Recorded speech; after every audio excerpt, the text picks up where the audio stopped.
And hello guys, so welcome back to some more Pokemon Yellow. So we are finally here, we are near the end of our journey, we are at the climax, the finale, the pinnacle of what every Pokemon trainer works for.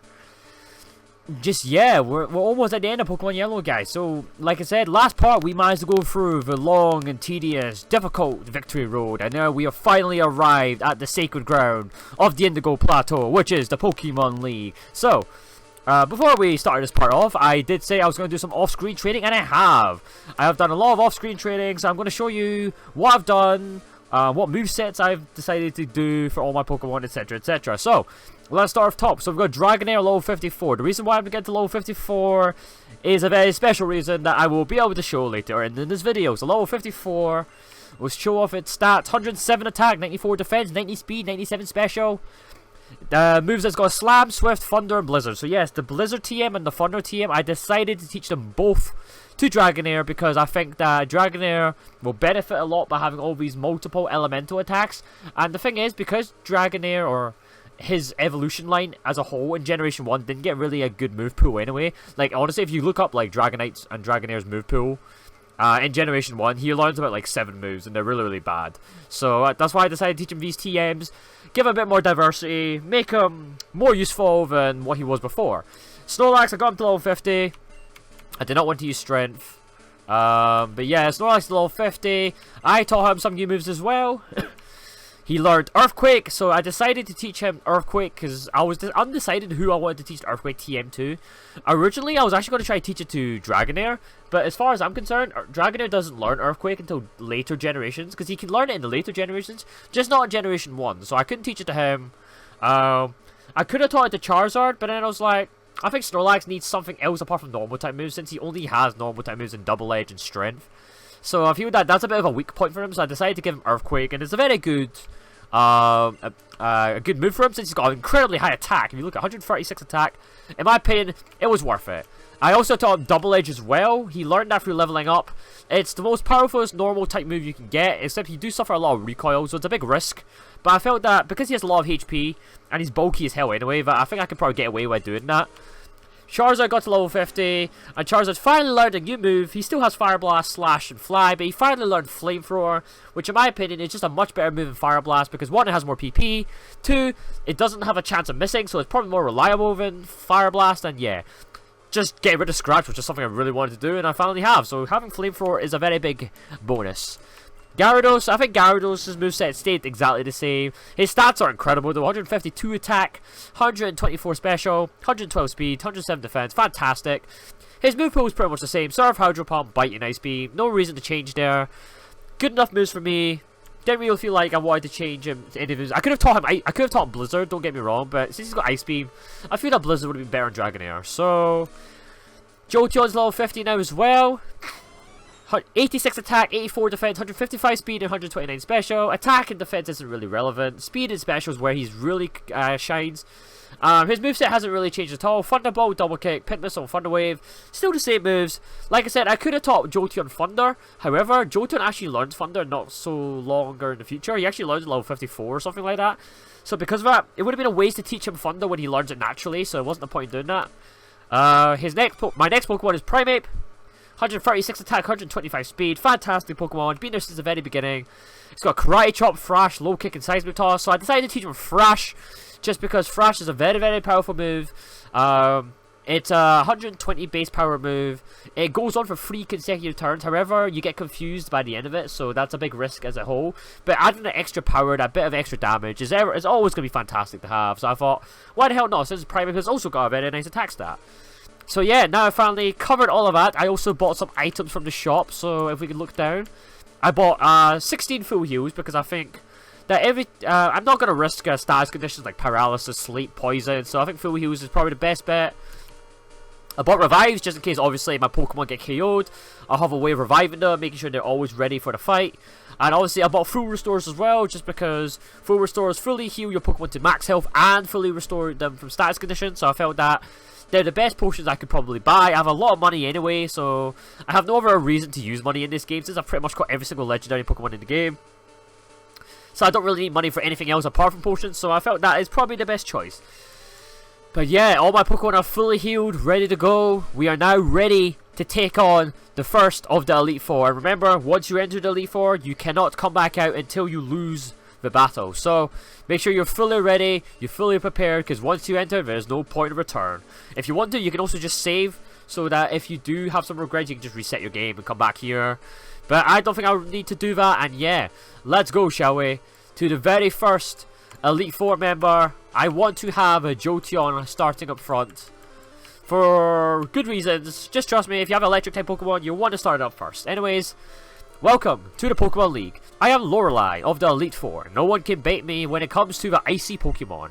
Freezing moves are powerful. Your Pokemon will be at my mercy when they are frozen solid. Haha, are you ready? So yes, Lorelei or Lorelei, however you want to pronounce her name. She specializes in water and ice type. She says ice, but most of the Pokemon she runs will also be water type as well, such as Dugong. Dugong's part ice, part water. So I felt that if you have a fire type Pokemon, it will do the job. But I prefer electric just because since these guys are also part water, these guys will also be able to do a lot of damage to your fire type Pokemon. Because, you know, if I send out Charizard, I could get killed by like a Hydro Pump or a Surf, and I don't really want that. And yeah, so like I said before, the Elite Four are no slouch. These guys are tough.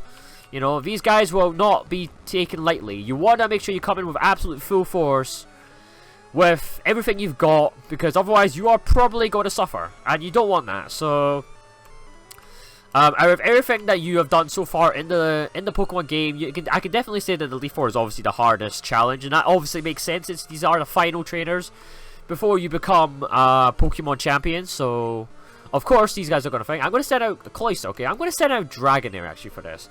Why? Just because I feel like that hopefully Dragonair's Thunder should be able to do a nice bit of damage to Cloyster. Since dragons are weak against ice types though, I can accidentally get killed if I'm not too careful. But I'm just hoping that Dragonair's Thunder will do enough to do the damage and hopefully take it out. It almost does the job, but it doesn't do it just it uses a super potion. I use Thunder again. Luckily it hits, because Thunder can also miss when I don't want it to, but luckily the luck was on my side and I managed to take it out pretty comfortably. It's gonna use Slowbro. I think I'm gonna stick with Dragonair because I feel like I should be able to handle Slowbro. Slowbro's quite a bulky Pokemon. It's part Psychic as well, so be careful about that. Water and Psychic can be a very deadly combination, but I feel like Dragonair is holding up its weight pretty well right now. Psychic, that might do quite a lot of damage. Oh, it does less than I expected, actually, so I'll take that. And of course I miss. Shit. It's using Amnesia. This will buff up its special attack, which is not good at all. Fuck. It keeps using Amnesia. It's slowly buffing it up.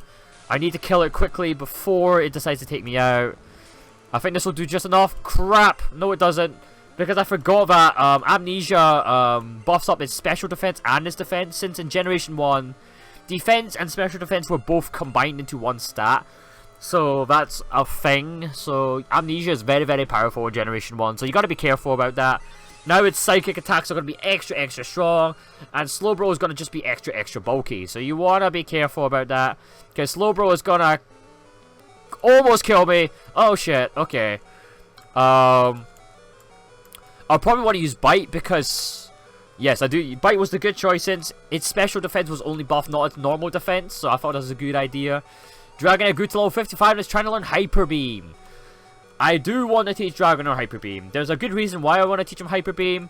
I will explain it after the battle, I guess, because I don't really want to explain it now. And also I have this really, really annoying beeping sound that's going on. Okay, he's going to send out Jinx. Jinx is ice and psychic, so you want to be careful there. This is a time that you want to send out your fire type, your Charizard, whatever. Just because Jinx doesn't know any water type moves, so you can probably get away with using Fire Blast or Flamethrower. I'm going to try to use Fire Blast, and of course I miss. God damn it. It's going to use Ice Punch. This is going to do quite a lot of damage. Oh god. Fire Blast, please hit. Okay, Fire Blast hit. I don't know if this will kill Jinx. It should do a lot of damage. It kills it. Nice, perfect. Oh boy. So, one Pokemon left, and it is Lapras. So, I am going to send out Jolteon for this, because Lapras is water and ice. Lapras is the strongest Pokemon belonging to Lorelei. You want to be careful of it because it can know Ice Beam, it knows Hydro Pump. Very powerful moves that can do quite a lot of damage if you're not careful. It's also really bulky, as you can see. Body Slam, that's not really the move I would have probably used, but oh god, okay, that was a critical hit, I'm gonna say. Because that did a lot more damage than I expected from a Body Slam. I'm lucky that wasn't a Hydro Pump. If that was a Hydro Pump critical hit, I probably would have died. But luckily, we managed to take out Lorelei. Really, not easily, but much better than I expected, which is good. Slowbro could have caused some damage to me if it wasn't for the fact I had Gyarados, so that was good. But yes, this is the reason why I wanted Dragonair to get level 54, guys. Once Dragonair gets to level 55, it will evolve. Level 55 is the highest level requirement for any Pokemon in Generation 1, and Dragonair will finally evolve into the legendary, famed beast Pokemon known as Dragonite. Okay, Dragonite isn't actually legendary, but it basically is legendary because of its stats. Dragonite is a fantastic Pokemon. It's strong, it's powerful, its stats are incredible. Just look at that attack stat, look at that special stat. It is fantastic. And yeah, Dragonite is definitely going to be a key reason how we're going to win this Pokemon League. And yes, I'm going to heal up all my Pokemon because, well, we did take quite a massive beating, like I said. I am going to have to forcefully use full restores because I don't have any other potions I can use. I know this is a waste, I know it's a lot of money wasted, but I don't really mind. I have a lot of full restores anyways. I think it's okay, I'll live by it. But yeah, so 1 down, 3 more to go. So next one is, well, let's select our Pokemon carefully. I want to make sure that Gyarados will be the first Pokemon that will start up. So, our next Elite Four trainer is Bruno of the Elite Four. Through rigorous training, people and Pokemon can become stronger. I've weight trained my whole Pokemon. Jason, we will grind you down with our superior power. Hoo-ha! So yes, Bruno's theme, he uses fighting and rock type Pokemon. So that's why I decided to use Gyarados. Since Gyarados is a water type, it'll be strong against the rock types that he uses, such as Onix. Level 53. I do admit though that I think that Lorelei is probably easier than Bruno, just because the Pokemon selection that Bruno has isn't that great. So because of that, you can probably get away with beating Bruno without really suffering many casualties. And I'm hoping that will be the case for me. But obviously, every Elite Four is still going to be tough. But if I had a choice between fighting Lorelei and Bruno, it would definitely be Bruno, because Bruno is definitely the easier of the bunch. We destroyed that. He's going to send out Hitmonchan. I'm going to send out Charizard for this, since Charizard's part flying. Hopefully, Charizard's fly attack will do a good enough of damage to be able to take it out. So let's try it. So let's do just that. He's going to use an X-Defend to buff up its defense. I guess you can say it's smart play, but at the same time, I don't really think so, because you're just wasting a turn. So I don't really feel like it was a great thing. Yeah, he just used it again. He's just wasting his time.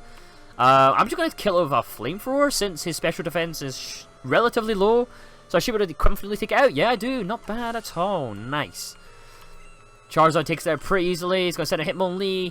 Now, this is the point where I want to send a Dragonite. So, in any other game, teaching Dragonite Hyper Beam is probably the worst move you could probably teach it. But basically, because in Generation 1 and 2 specifically, this was before the whole special split happened. So, it's hard. I'm going to put it quite briefly, but the special split was a thing where Pokemon moves were split between the special attacks and normal attacks. In Generation 1, special attacks and normal attacks were based off of typing. So since Hyper Beam is classified as a normal type, it was always classified as a physical attack, when clearly it wasn't a physical attack. Since Dragonite has 163 base power, using Hyper Beam with that much power, it's gonna do a lot of damage. Trust me, Hyper Beam on Dragonite is deadly, just because of how much damage it can do. Because it's classified as a physical attack, it does a shit ton of damage. Not just that, if you use Hyper Beam in Generation 1, there's a glitch in the game where it allows you to have infinite recharge time. Basically, every time you use Hyper Beam, you're supposed to have a recharge turn. You're unable to switch out. You're unable to do anything. But in Generation 1, because they didn't program it properly, you can use Hyper Beam, then just switch out. So, because of that, you never have to suffer the penalty of Hyper Beam having to recharge, and that's fantastic, because that just makes Hyper Beam absolutely broken in Generation 1. It was by far the best move in the game, just because it had the highest power. You didn't have to recharge. A lot of Pokemon had very, very high special attack, a lot of high physical attacks, sorry. So because of that, you could just send out Dragonite, send out a Hyper Beam, one-hit KO of a Pokemon, then switch out and just keep repeating the process. I'm just going to do it just here. I mean, Machamp, no problem. Hyper Beam, it's dead. That's pretty much it, because I can't see this Machamp surviving a Hyper Beam, that's for sure. This thing is gone, that's for sure. So, yeah, it is by far the strongest move in the game, and that's why I really want Dragonite to learn Hyper Beam, and just to get a Dragonite in general, because this Dragonite will be the reason that I'll be able to win the Elite Four. Trust me. And yeah, as you can see, I managed to beat Bruno without suffering any casualties whatsoever. So, our next fight is an interesting one. So, in this one, you want to... Let's just say you don't want to have any normal type Pokemon coming out to this fight. This is Agatha of the Elite Four. Oak's taking a lot of interest in you, child. That old Duff was once tough and handsome. That was decades ago. Now he just wants to fiddle with his Pokédex. He's wrong. Pokemon are for fighting. Jason, I'll show you how a real trainer fights. So yes, Agatha is quite an old hag. And she is a very, very interesting kind of trainer. She's probably one of the hardest trainers you'll fight in the Elite Four. She specializes in Ghost and Poison types. So, Ghost types are obviously very, very unique in this game, since there's only one line of Ghost types, which is the Gengar line. Gengar, Haunter, and Ghastly. Gengar, or just Ghost types in general, are immune to normal type moves. So because of that, Snorlax will pretty much have no use whatsoever, since Snorlax won't be able to do much damage.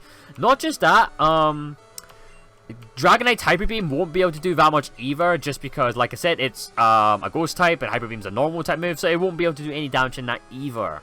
Gengar is quite annoying because it can use Confuse Ray and make you confused, and it just makes it a very annoying battle in general. It knows Mega Drain, which is a bit annoying. It can restore your health. It knows Substitute, as you saw before, so it can able to sponge a lot of attacks, and it's just a really, really annoying Pokemon in general. I wouldn't say it's a massive threat. It's just really, really annoying. There's nothing this thing can really do to really damage you. It's just there to really stall you out, cause a lot of damage to you, and yeah. Agatha also has the tendency to swap out Pokemon. Not many trainers do that in this game, but it seems that Agatha is one of the few Pokemon that actually does switch in and switch out Pokemon every now and then. As you saw, she goes from Gengar to Golbat. Golbat is probably less of a threat than Gengar. Gengar is a bit more annoying. Golbat's more physical and more powerful, but it doesn't make a difference when you've got an Ice Beam on a Gyarados, so I'm happy that she took out Gengar, because Gengar was just flat annoying. I'm actually gonna swap out to Snorlax. I did say that Snorlax is not good because it's part normal type, but remember, I taught my Snorlax Earthquake. Because Gengar's part poison type, it's also susceptible to ground attack moves, so Earthquake will definitely be the best play here from what I can see. So Earthquake should definitely do a shit ton of damage to Gengar, hopefully be able to take it out. In later games, Gengar does get the ability to Levitate, which means it gets immunity to ground type moves, but luckily in Generation 1, abilities weren't a thing.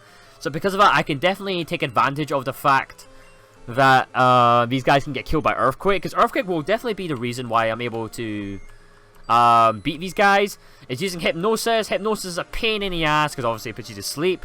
However, luckily, like I said, I do have full heals. However, if you have the Poke Flute, which you should, you can actually use the Poke Flute to actually awaken any sleeping Pokemon that you have. Basically, it's a free awakening, basically. So you never have any reason to buy awakenings ever again. Just for the simple fact that you can use a Poke Flute to wake yourself up, which is pretty good. Saves you some money. And yeah, thankfully I have it. Arbok's out, he's going to use Acid. Arbok can pretty much do nothing to Snorlax. Snorlax is so bulky.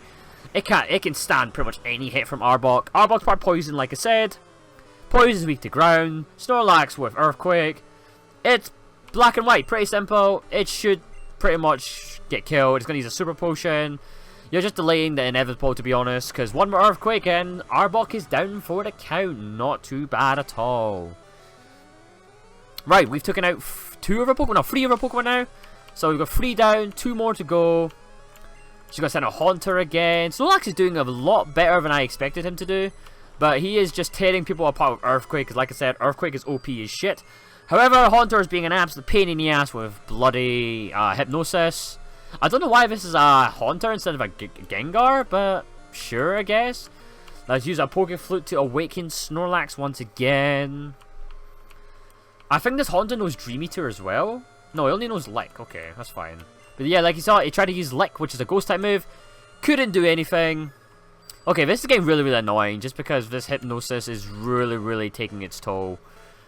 Okay, right, let's just switch out because this is getting really, really actually, you know what? Let's just stay in. Oh, fuck it.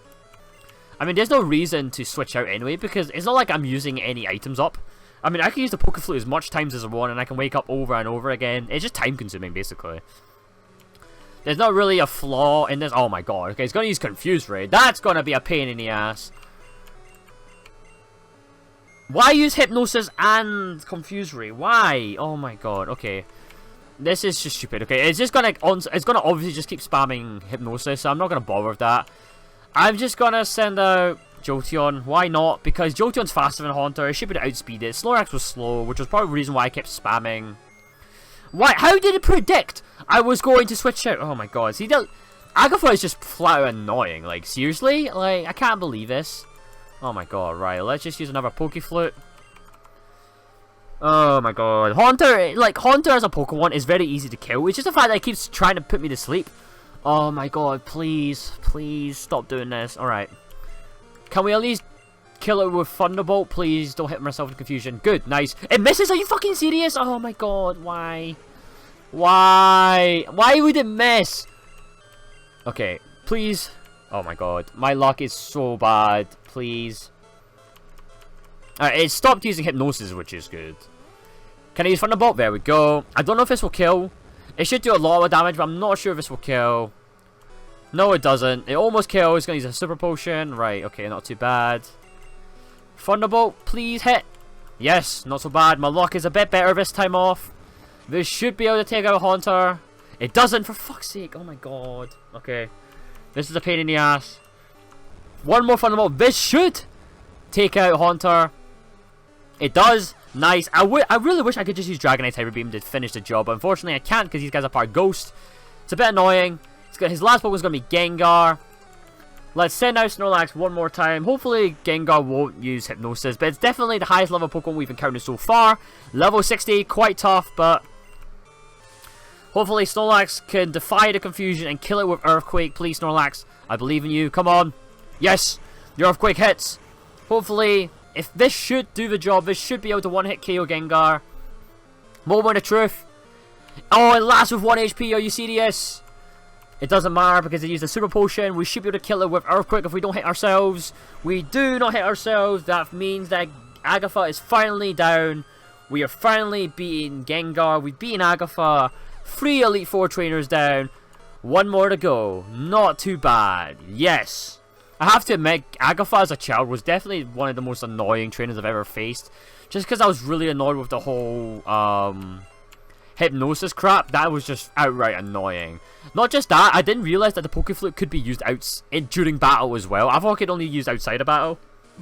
So because of that, I would keep spamming full heals and awakenings, and it would just be me wasting resources and money, and it would just be really, really annoying. But with a Poke Flute, it makes the battle tolerable. It's still annoying long, but at least you're not actually losing any money or losing any items.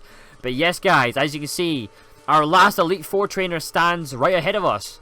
But I am not gonna continue this. I think we're gonna end the part here, guys. We're gonna save this for the next part. Just, you know, build up to the final climax, the big finale, you know, just to make it all dramatic and shit. So yeah, guys, thank you guys again for watching. If you guys liked what you saw, leave a like, leave a comment, all that jazz. If you didn't like it, however, leave a comment also telling me why so I can improve for next time. And yeah, I hope you guys have a fantastic day. I will see you all later. Next time, hopefully we will be champions. And yes, thank you guys again for watching, and I will see you all later.